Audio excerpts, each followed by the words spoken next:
ශාක මුල මේ ටික ලියාගන්න. සංඛ්‍යානය ගත්තොත් එහෙම සංඛ්‍යානය ගන්න ක්‍රමය අනිත් පැත්තට එන්න ඕනේ. ඒ කියන්නේ chart එක දීලා අනිත් පැත්තට පුරවන්න. මස්ලමයි සංඛ්‍යානයේ මේ සිග්මා ලකුණේ අවශ්‍යකව ගණන් ටිකක්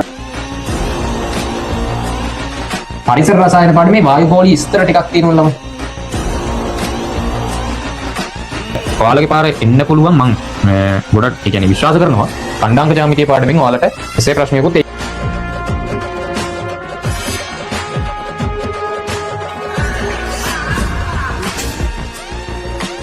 ඊට පස්සේ වනාන්තර සහ වනාන්තරයි